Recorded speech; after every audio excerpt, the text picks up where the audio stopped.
Hey, we have some new additions to the North Jersey Vinyl Sanctuary. Didn't know this existed. Gary Newman, I guess I could have figured it out. He'd have a live album. Apparently they released two, one in 79 and one in 80. This box set contains both of them. And I saw somebody posted on social media and I grabbed one. It was not too expensive on Discogs, about 40 bucks. And sounds fantastic. I mean, I kind of liked his synth stuff. I went to high school in the 80s. And but I saw Kraftwerk about 20 years ago, and just the heavy, the volume's really loud, and the heavy thumping sound of the electronic band. I never saw Gary Newman, but it kind of sounds similar. Because he's working with a full band, guitar, bass, drums, plus the synthesizers.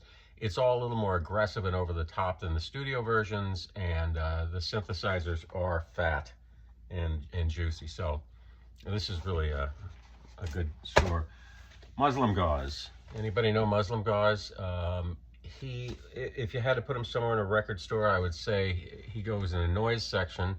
For those slightly less curated stores, maybe the ambient techno section. His name is Bryn Jones, died in 1999, did about 90 to 100 records, and Middle Eastern percussion with spare synth sound. He played the percussion live, didn't like samplers, didn't use computers, so as a result it gives everything an earthy, analog, kind of dusty, creaky sound, which I like. And he creates a world unto his own. I would highly recommend it, but because there's so many records, some of them do tend to just drone on without any direction, and others are fantastic. So you really need to look at this discography, see which ones are recommended, try to listen to samples on YouTube online before you make the leap, because there are a lot of Muslim Gauze to pick up, and I just got two of them recently. Square Pusher. He was in the techno, and still is, techno area of music, drum and bass specifically, which I was not a fan of drum and bass. I just thought it sounded ridiculous and just kept repeating itself over and over, the rhythm component throughout the duration of the song. But he's a little different. He plays a fretless bass. He's a trained musician, and a lot of the stuff has a heavy jazz, progressive jazz sound, and it reminds me of Electric Miles.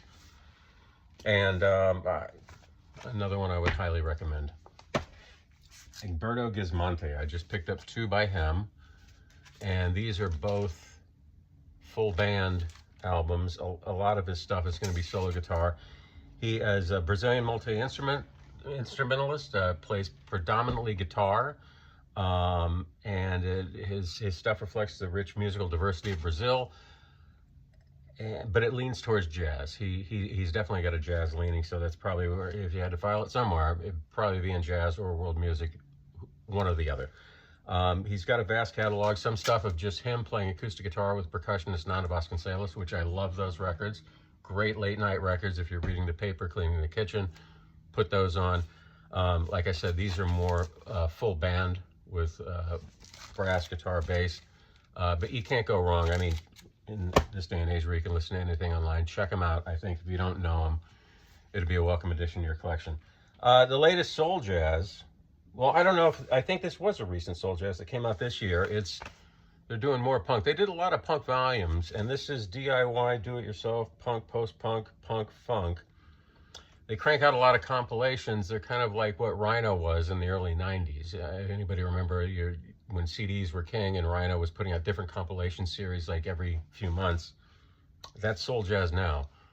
Unfortunately, a little more expensive considering they're from England. Parlor Green, somebody recommended this to me. It's an organ trio, and guitar, organ, drums, and it's really good. I mean, if you like the Meters, if you like Booker T and the MGs, even Medeski, Martin, and Wood. My only concern was, do I really need another organ record on top of the ones I just mentioned, and all the jazz guys, the Jimmy Smith, the Jack McDuffs that I have? But this really held up. I listened to it last night, and I like it a lot. And it's got colored vinyl, which always sounds better because it looks cool. Another Piero Umiliani I got from Easy Tempo, which is, Easy Tempo is from Milan, so another import. And this is a collection of his electronic stuff. And while I was finding this online, I didn't know, I knew that I have on CD the Menomina Remix Project, where the different DJs are doing different remixes of the song Menomina. I guess I could have figured it came out on vinyl originally. So I've got two of them. And One more is in the mail and one more needs to be ordered. I think these are all coming from Europe, and that's probably why I waited to order the fourth. New Moog record for the section. It's a little better than other Moog records I have. Like I mentioned before, sometimes they can be thin, you know, just like one line Moog playing the melody of the song. This is like a full band. The synthesizer sounds fat, which I think is important. And I've never seen a Moog record with T-Rex's Jeepster. So I guess that's kind of a nod to where it came from, England. Esquivel Double. I've never seen this before. It came from Sony Mexico. And it's side 1 and 2 are, it looks like a greatest hits of Esquivel, and side 3 and 4 are remixes of the same songs. And a nice gatefold. And no downside to that.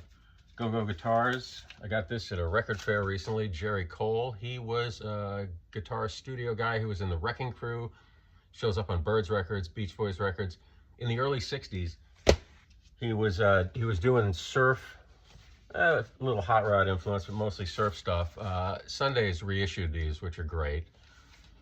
And then, you know, there's still more that you're going to see pop up in the wild. I think I've probably got overlap from whatever's on this to these two in the Sundays reissued I got. I haven't really looked at the track listing.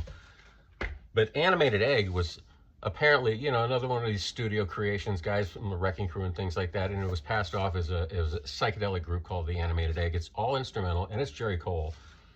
Highly recommended. Fantastic. Two more from the record fair. Fourth album of Jimmy Reed. There's nothing cooler than putting on a Jimmy Reed record. And finally, a little hard bop, Benny Golson, his third record as leader. It's got Barry Harris on piano, who I love, Philly Joe Jones, so a solid choice. That's it. Thanks.